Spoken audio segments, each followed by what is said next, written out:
제가 당한 기막힌 사연입니다. 재작년에 연인 사이였던 남친과 헤어졌어요.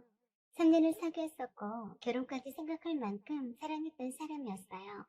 그런 그가 나를 놔두고 한눈 팔리라고는 전혀 예상치 못했습니다. 그는 내가 아는 한 착한 사람이라고 생각했었기 때문이죠. 마냥 착하기만 하진 않았고 사회 이슈나 정치에도 관심이 많았고 특히 약자에 대한 배려를 위해 고군분투하는 자치 인권 변호사였습니다. 스스로 개념 있는 변호사로 지칭했었죠. 그때 남친은 참 그럴싸해 보여서 저는 그런 남친이 매우 마음에 들었습니다. 술도 잘 못 마셔서 친구들 사이에선 제일 먼저 취해서 엎어져 자곤 했지만 그것마저도 싫진 않았습니다. 제 아버지가 술을 엄청 좋아하는 애주가여서 엄마가 마음고생 많이 한 걸 봐왔기 때문에 평소에도 술 좋아하고 놀기 좋아하는 남자들이 그리 좋아 보이진 않았거든요. 허우대만 멀쩡하고 속빈 강정 같은 남자들 많은데 남친은 발랑 까지지도 않고 맑고 순수한 영혼이라고 생각했는데 그게 아니라 멍충이 바보였었네요. 제가 잘못 봐도 한참 잘못 본 거였어요. 어느 날 남친이 자기가 무슨 정의의 사도나 되는 것처럼 가엾은 술집 살롱에서 일하는 도우미 아가씨에 대해서 얘기를 했어요. 저는 전혀 관심도 없는데 불쌍하다고 그 수렁석에서 구해주고 싶다나 어쩌고 저쩌고 하길래 또 시작이네 싶었어요. 남친은 동창 친구들 모임에 나갔다가 뜻이 맞는 애들끼리 2차로 가자고 해서 마다했는데 뻔히 도움이 끼고 놀려는 걸 알기 때문에 빠지려고 했답니다. 그렇지만 친구들이 반강제로 끌려오다시피 했다고 하더군요. 친구 중에 돈 펑펑 쓰는 물주가 있어서 그날도 도움이 끼고 술 한 잔씩 했다네요. 눈치 봐서 빠져나갈 요량으로 술은 입에도 대지 않고 있었고 친구들은 이미 한 잔씩 걸친 상태로 자기네들끼리 떠들며 이야기하느라 바쁘더래요. 그런데 도미 중 한 여자가 옆에 다가와 앉더랍니다. 순진해 보인 생김새가 도우미를 할 사람 같진 않아 보였다네요. 처음엔 별로 대화를 나누고 싶진 않았는데 묘하게 그 여자의 하는 말에 빠져들더랍니다. 처량하게 슬픈 눈을 반쯤 내리깔면서 여기 오고 싶어서 온 게 아니고 강제로 끌려오다시피 한 거라면서 한숨을 쉬더래요. 원래 집안이 부유했었는데 아버지 사업이 망하면서 사채빚이 졌다면서 사채업자들에게 빚도촉에 시달리니까 마지못해 팔려오다시피 해서 어쩔 수 없이 도움하면서 번 돈 몽땅 빚 갚는 데 들어가고 있다고 했답니다. 아버지 빚 다 갚기 전에는 여기서 빠져나갈 수 없다고 했다면서 세상에 그렇게 불쌍한 여자도 다 있더라고 했어요. 그러면서 부모님 모르게 술집 도우미 짓을 했는데 어디다 도움 요청할 곳도 없어서 갚아야 할 빚은 줄어들지 않고 있는데 도망가고 싶지만 도망갈 데도 없다고 했다네요. 남친은 왜 진작 빚이 그 지경으로 감당이 안 될 정도이면 파산 신청이나 개인 회생 절차를 밟지 않았냐고 반문하면서 물었는데 아버지 사업 일이라서 잘 모른다고 얼버무리더랍니다. 그래서 남친은 아마도 연대보증을 섰기 때문에 파산 신청을 해도 소용없었나 하고 갸우뚱했다네요. 그러면서 변호사이니까 혹시라도 법률적인 일로 상담 문의할 수 있겠냐고 하면서 명함을 달라고 해서 주고 나왔다고 했습니다. 그 뒤로 남친은 그 여자가 연락해와서 몇 번 만나면서 급속도로 친해졌다고 했어요. 순진하고 착한 아가씨인데 주변에 아무도 도와주는 사람이 없어서 사채업자가 호주처럼 감시를 하고 도우미로 술집들을 이리저리 돌리니 도와주고 싶었다고 했어요. 비가 억수로 떨어지는 어느 날 밤에 도우미 노릇을 더 이상 할 수 없어서 도망쳐 나왔다고 했대요. 갈 곳이 없어서 왔다고 도와달라며 어떻게 알았는지 남친 오피스텔로 찾아왔답니다. 이 멍충이 남친은 그 말에 깜빡 속아서 혼자 살고 있는 오피스텔로 들어오게 했고 그때부터 저 몰래 동거 아닌 동거가 시작되었다고 했어요. 그렇게 동거 아닌 동거가 리얼 동거로 변하게 되는 데는 얼마 걸리진 않았대요. 그때부터 바보 남친은 그 여자 물주가 되었습니다. 어떻게 해서 남친이 오늘 쏙 빼놓았는지 남친은 도우미한테 푹 빠져 있더라고요. 정말 이렇게 멍청하고 부족한 사람인 줄 몰랐습니다. 제가 남친 오피스텔로 찾아가 보지 않았더라면 남친이 정말로 바빠서 만나주지 않는 걸로 생각했을 겁니다. 남친이 바쁠 것 같아서 저녁거리 간단히 장봐와서 반찬이나 해놓고서 잠깐 기다려볼 생각으로 남친 오피스텔에 비번 따고 들어갔습니다. 정말로 뜻밖의 웬 여자가 자기 집인 양 있어서 잘못 들어왔는 줄 알았네요. 그런데 남친 오피스텔이 맞더라고요. 저는 누구세요? 하니까 당신이야말로 누군데 함부로 들어와요? 하더군요. 그리고 우린 서로 어디서 많이 본 듯한 얼굴임을 바로 알아차렸습니다. 야, 너 영미 아니니? 그래, 수키? 그랬습니다. 세상에, 고등학교 동창이었어요. 그런데, 수키, 너 여기서 뭐하니? 여기 내 남친 집인데? 했더니, 어? 네 남친이라고? 어? 어떡하니? 내 애인 집인데? 나 여기서 살고 있는데? 하는 거였습니다. 정말 기가 막히더라고요. 남친 집에 여자가 자기 집인 양 있는 것도 뒤로 나자빠질 사건인데 바로 그 여자가 하필 일진 중의 일진으로 악명 높았던 깡패 나부랭이 숙희라니요. 세상에 이런 일이. 네 남친이었어? 아, 정말 웃겨. 남자가 왜 그렇게 째째하니? 쫌탱이처럼. 돈 아까워서 짤짤매고. 수키가 내 남친과 엮이다니 정말 구역질내기 싫었습니다. 가타부타 여름말 필요 없이 바로 남친 집에서 나와버렸어요.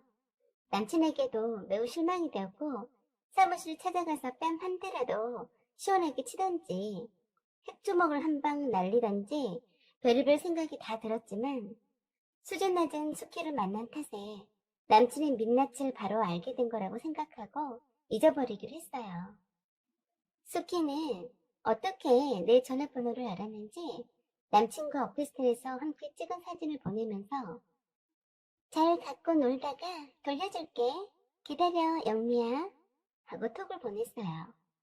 내가 아무런 반응을 하지 않자 아주 재미가 났는지 속옷 차림으로 아주 러블리하게 있는 장면을 일부러 연출해서 찍은 사진을 마구마구 보내더군요. 수키는 그때도 그런 애였습니다. 사생아로 태어나서 부모의 사랑 한 번 못 받아보고 엄마한테도 버림받아 보호시설에 돌아가며 맡겨져 자랐기 때문에 늘 열등감에 사로잡혀서 다른 애들을 괴롭혔어요. 수키가 보낸 사진들을 삭제하려다 말고 혹시 몰라서 저장해 두었습니다. 그리고 며칠 후 제가 오피스텔에 다녀가서 둘이 동거 사실을 알고 있다는 사실을 수키가 말해준 모양이에요. 만나자고 톡이 왔는데 저는 거절했습니다. 그리고 수키가 하는 말은 모두 거짓말이니 믿거나 말거나 모두 네 책임이니 어디 한번 당해봐 라고 톡만 보냈습니다. 아니나 다를까 한 달도 채 안 되어서 영미야 네 남친 돌려줄게 잘 갖고 놀았다 하는 톡이 왔더군요. 이왕이면 얄미운 남친이 수키한테 되도록이면 된통으로 당해야 고소해야 할 텐데 라고 생각했어요. 얼마 지나지 않아서 전 남친한테서 전화가 왔어요. 수키가 어디 있는지 짐작가는 데가 있는가 물어보더라고요. 역시나 수키는 제대로 한 건 하고 사라졌더라고요. 주말에 수면제 타서 먹여서 잠자는 동안 전남친 지갑에 있는 신용카드로 백화점 기금속 코너에서 할부로 죄다 사재겼고 오피스텔 보증금 증액으로 보태려고 찾아놓은 적금 턴 돈도 어떻게 신용카드 출금 비번을 알아내는지 빼서 몽땅 가져갔다네요. 그래서 제가 어머 수키가 정말 좋아했나 보네. 그 정도로만 헤쳐먹은 거 보니 하고 말해주었습니다. 혹시라도 연락이 오면 경찰에 신고했다고 전해달라고 했어요. 센통이다 라고 생각했습니다. 그런 후 1년이 지난 어느 날에 외사촌 오빠 결혼식에 가게 되었습니다. 그날따라 엄마가 자기 자식 결혼식 마냥 들떠서 일찌감치 서두르셔서 이른 시각에 예식장에 도착했어요. 신랑 신부도 이제 막 도착해서 신부 대기실에 있었어요. 우리 식구들은 누구랄 것도 없이 아름다운 신부가 어떤 사람인지 궁금해서 오로로 몰려갔습니다. 신부보다 먼저 사촌 오빠한테 달려가서 축하한다고 전해주고 신부를 쳐다봤어요. 눈이 딱 마주쳤는데 저는 입을 딱 벌리고 말았네요. 나도 모르게 오마이갓! 이게 누구야? 너 숙희 맞지? 저는 순간 외사촌 오빠를 쳐다봤어요. 이 여자랑 결혼한다고? 미쳤어 오빠? 나도 모르게 나와버린 소리에 저희 식구들이 왜 그러냐며 아는 사람이냐며 놀랐습니다. 숙희는 저를 보자 얼굴이 창백해져 있더군요. 저는 남동생한테 신부 대기실 문을 잠그고 못 나가게 지키라고 했어요. 세상에나 이제 우리 사촌 오빠 사기쳐 잡수려고 했니? 사촌 오빠가 언니한테 무슨 막말이냐고 하길래 언니는 무슨 언니? 이 여자 혼인빙자 전문 사기꾼이다 절도범이야. 지금 이 여자한테 당한 남자가 아주 애타게 찾고 있지. 오빠 이 결혼 뭐야? 내가 아니었으면 우리 오빠 호를 콜터 잡수고 떠날 판이었겠네. 하고 말하니 얼굴이 빨개져서 아무 말도 못하고 안절부절 하더라고요. 그리고 전 남친에게 전화해서 예식장으로 오라고 했고 오기 전에 신고했던 경찰서에 연락해서 경찰 출동시켜서 잡아가라고 떠나갈 듯이 큰 소리로 말했습니다. 그러자 도망치려고 웨딩드레스 입은 채로 나가려고 하길래 티아라를 쓴 머리채를 쥐어잡고 다리를 걸었더니 보기 좋게 발라당 넘어지더라고요. 저는 그 위에 올라타서 도망가지 못하게 누르고 있었는데 계속 발버둥 쳐서 언니와 남동생에게 붙잡고 있으라고 했어요. 이 기가 막힌 광경에 사촌 오빠는 어안이 벙벙해야 하길래 전에 사기쳐 먹던 남자랑 찍은 사진이라며 다 보여주었어요. 그리고 같이 따라온 신부 친구들도 공범일지 모르니 붙잡아 두었어요. 나중에 알고 보니 일당 받고 온 도우미들이었어요.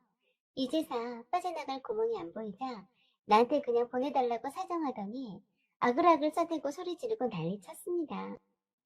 상견례에서 보았던 사람들이나 예식장에 온 신부 측 사람들 모두가 하객 도우미 서비스였던 걸로 확인되었어요. 다행히 하객들이 밀려오기 전에 결혼식 취소를 알리게 되어서 그나마 다행이었습니다. 숙희는 혼인 빙자 사기죄로 구속되었어요. 그동안 결혼 인물이라며 오빠에게 건넨 다이아 반지도 다 가짜였고 오빠한테 받은 진짜 다이아 반지를 받아내려고 용을 썼더라고요. 사촌 오빠는 좀 충격받았는지 정신이 없었지만 모든 것이 사기였다는 것을 알고는 저에게 고마워했습니다. 저렇게 착해 보이는 얼굴의 이면에 저런 모습이 있었다니 믿기지 않는다고 했어요. 이모도 저 아니었음 큰일 날 뻔했다고 천만다행이다고 했습니다. 저는 사촌 오빠에게 여자 외모에만 빠지지 말고 두루두루 잘 살펴가며 만나라고 했습니다. 물론 저도 마찬가지죠. 착하고 잘난 사람인 줄 착각하고 좋아했었는데 멍청하고 형편없는 사람이었거든요. 사람 만나는 것도 돌다리도 두드려가며 가듯이 조심스럽다는 생각이 듭니다. 여러분의 생각과 의견을 댓글로 부탁드립니다. 구독과 좋아요, 알림 설정 부탁드려요. 지금까지 시청해주셔서 감사드립니다.